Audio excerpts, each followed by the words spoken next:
ፋክተር አፌክቲንግ ዘ ሬት ኦፍ ኬሚካል ሪአክሽንስ አንድን ኬሚካል ሪአክሽን አፌክት ሊያደርጉት የሚችሉት ነገሮች ምን ምን ናቸው? እነዚህ ፋክተር አፌክቲንግ ሬት ኦፍ ኬሚካል ሪአክሽን የምንላቸው እንግዲህ 4 ወይም 5 ፋክተሮች አፌክት ያደርጉታል። የመጀመሪያው ቴምፕሬቸር፣ ዘ ሰከንድ ኮንሰንትሬሽን፣ ሶስተኛ ሰርፌስ ኤሪያ፣ አራተኛ ካታሊስት። እነዚህን በምናይበት ሰዓት ፋክተር አፌክቲንግ ሬት ኦፍ ኬሚካል ሪአክሽን እንዴት ነው አንድን ኬሚካል ሪአክሽን አፌክት ሊያደርጉት የሚችሉት? የመጀመሪያው ኔቸር ኦፍ ዘ ሪአክታንት ነው። እንግዲህ ኔቸር ኦፍ ዘ ሪአክታንት እንዴት አፌክት ያደርጋል አንድ ሬት ኦፍ ሪአክሽንስ? እንግዲህ ዘ ሬት ኦፍ ዘ ሪአክሽን ዲፔንድ ኦን ዘ ኬሚካል ኔቸር ነው። ኔቸር ማለት ለምሳሌ እዚህ ላይ ሶዲየም ፕላስ ኤክቶ ብንል ምን ይፈጠርላቸዋል? እዚህ ላይ ሶዲየም ሃይድሮክሳይድ ፕላስ ሃይድሮጅን ጋዝ ይፈጠርናል። ይሄ ሪአክሽን ምንድነው? ፋስት ሪአክሽን ነው። ለምን ፋስት ሪአክሽን አልነው? ሶዲየም አልካሊ ሜታል ነው። እነዚህ አልካሊ ሜታል ስለሆኑ ከውሃ ጋራ በከፍተኛ ደረጃ ሪአክት የሚያደርግ ይችላል። ሁለተኛ ለምሳሌ ካልሲየም ፕላስ ኤክቶ ብንወስድ እዚህ ላይ ምን ይፈጠራል? እዚህ ላይ ካልሲየም ሃይድሮክሳይድ ይሄ ቤዝ ነው። ይሄም ፕላስ ሃይድሮጅን ጋዝ ይመረትናል። ይሄኛው ሪአክሽን በምናይበት ሰዓት ስሎ ሪአክሽን ነው። እንግዲህ ካልሲየም እዚህ ላይ ስታዩት አልካሊ እርዝ ሜታል ነው፣ ግሩፕ 2 ነው። ይሄኛው እንደገና ሶዲየም አልካሊ ሜታል ነው፣ ግሩፕ 1 ነው። ግሩፕ 1 ኤሌመንቶች ከውሃ ጋር በፍጥነት ሪአክት ያደርጋሉ፣ በጣም ፈጣን ሪአክሽን ይሰጣሉ።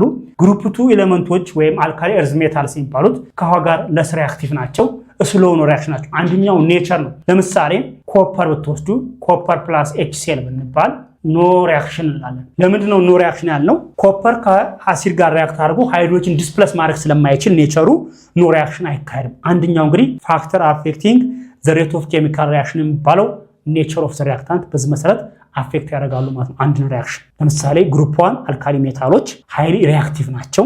ግሩፕ 2 ስንመጣ ለስ ሪአክቲቭ ናቸው እና እነዚህን በምናይበት ሰዓት ኮፐር ግን ስንመጣ በአብዛኛው ኮፐር ዲብሎክ ኤሌመንት ነው። ይሄ ኮፐር በምናይበት ሰዓት ከአሲድ ጋራ ለስ ሪአክቲቭ ነው፣ ሃይድሮጅን ዲስፕለስ ማድረግ አይችልም። ሁለተኛ ፋክተር አፌክቲንግ ስንመጣ እንግዲህ ሰርፌስ ኤሪያ ነው።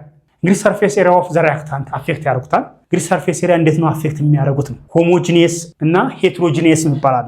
እንግዲህ ሆሞጂኒየስ ማለት ምን ማለት ነው? ሄትሮጂኒየስ ማለት ምን ማለት ነው? ለምሳሌ ሆሞጂኒየስ የሚባለው ዋን ፌዝ ናቸው። የአንድን ሶሉሽን በአይናችንም ሆነ በማይክሮስኮፕ መለየት የማንችለው ከሆነ ሆሞጂኒየስ እንለዋለን። ለምሳሌ ኤርን ብንወስድ ሆሞጂኒየስ፣ ሹገር ሶሉሽን ወይም ሳልት ሶሉሽን ብንወስድ በብርጭቆ አስቀምጬ አንደኛው ብርጭቆ ውስጥ ስኳር አድርጌ አንደኛው ላይ ጨው አድርጌ ሁለቱንም ዲዞልቭ አድርጌ ባስቀምጠው ይሄ ሳልት ነው ይሄኛው ሹገር ነው ብለን መለየት አንችልም። በአይናችንም ሆነ በማይክሮስኮፕ ሶሉሽኑ የማለየው ከሆነ ሆሞጂኒየስ ነው፣ ዋን ፌዝ ነው። ሄትሮጂኒየስን ግን ብንወስድ ዚያር ዲፈረንት ፌዝ ናቸው።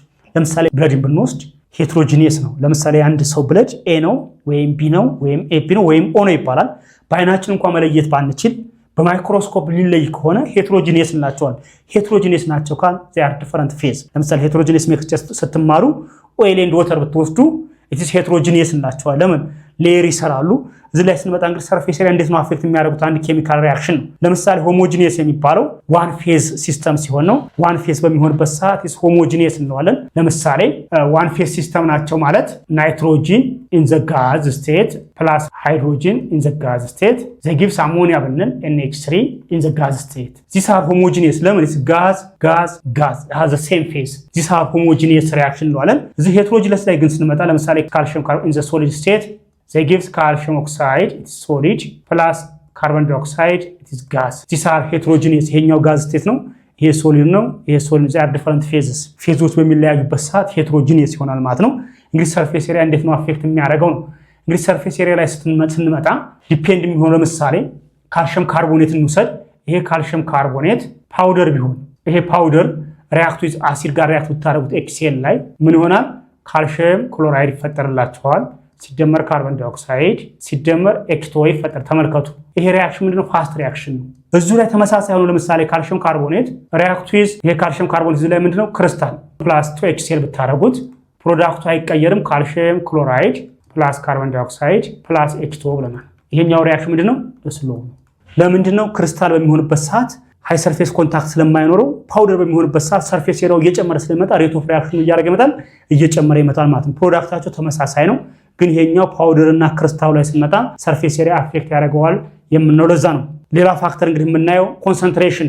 እንዴት ነው ኮንሰንትሬሽን አፌክት ሊያደርገው የሚችለው? እንግዲህ ሶስተኛው ፋክተር አፌክቲንግ ሬት ኦፍ ኬሚካል ሪአክሽን ብንባል ኮንሰንትሬሽን ነው። ኢፍ ዘ ኮንሰንትሬሽን ኦፍ ዘ ሪአክታንት ኢዝ ኢንክሪዝ ዘ ሬት ኦፍ ዘ ሪአክሽን ኢዝ ኦልሶ ኢንክሪዝ። ኮንሰንትሬሽናችሁ እየጨመረ በመጣ ቁጥር ሬት ኦፍ ሪአክሽናችን ምን እያደረገ ይመጣል ማለት ነው? እየጨመረ ይመጣል ማለት ነው። እንግዲህ በዚህ በምናይበት ሰዓት ለምንድን ነው የሚሆነው ብንባል ኢንክሪዚንግ ዘ ኮንሰንትሬሽን ኦፍ ዘ ፕሮዳክት ኦር ሞር ኮንታክት ቢትዊን ዘ ፓርቲክል which are results increasing the rate of the reactions ሬት ኦፍ ሪአክሽኑ እየጨመረ ይመጣል ማለት ነው።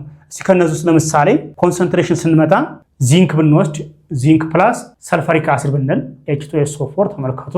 እዚህ ላይ 1 ሞላሪቲ ይሄ 1 ሞላሪቲ ነው። ምን ይፈጠርላቸዋል? ዚንክ ሳልፌት ፕላስ ሃይድሮጅን ጋዝ። እዚህ ላይ ስንመጣ አሁን ለምሳሌ ዚንክ ፕላስ ሰልፈሪክ አሲድ እዚህ 1 ሞላሪቲ ምን ይፈጠርላቸዋል? እዚህ ላይ ዚንክ ሳልፌት ሲደመር ሃይድሮጅን ጋዝ። እሺ ተማሪዎች እዚህ ላይ ሬት ኦፍ ሪአክሽኑ እዚህ ላይ የመጀመሪያው 1 ነው፣ ይሄኛው ግን 2 ነው ሞላሪቲው። እዚህ ላይ የትኛው ሪአክሽናችሁ በጣም ፋስት ይሆን ይመስላችኋል? ኢፍ ዘ ኮንሰንትሬሽን ኢዝ ኢንክሪዝ ዘ ሬት ኦፍ ዘ ሪአክሽን ኢዝ ኦልሶ ኢንክሪዝ ብለናል። ለምሳሌ የሰልፈሪክ አሲድ ኮንሰንትሬሽን መጀመሪያው ሪአክሽን ላይ 1 ሞላሪቲ ነው። ሁለተኛው ሪአክሽን ላይ ዘ ኮንሰንትሬሽን ኦፍ ሰልፈሪክ አሲድ 2 ሞላሪቲ ነው። ፋስት ሪአክሽን የሚኖረው የትኛው ነው ብንባል እዚህ ላይ ስትመጡ እንግዲህ ፋስት ሪአክሽን የትኛው ነው ብንባል ይሄኛው 1 ሞላሪቲ ያለው ስሎ ሪአክሽን ነው። ይሄኛው ግን ምንድነው? ፋስት ሪአክሽን ነው። ለምን? ኮንሰንትሬሽኑ በጨመረ ቁጥር ሬት ኦፍ ሪአክሽኑ ምን እያደረገ ይመጣል? እየጨመረ ይመጣል ማለት ነው። እዚሁ 2 ሞላሪቲ ነው፣ መጀመሪያው ላይ 1 ሞላሪቲ ነው። ሞላሪቲ ማለት እንግዲህ ኮንሰንትሬሽን ነው። ኮንሰንትሬሽናችን እየጨመረ ሲመጣ ሬት ኦፍ ሪአክሽናችን አብሮ እየጨመረ ይመጣል ማለት ነው።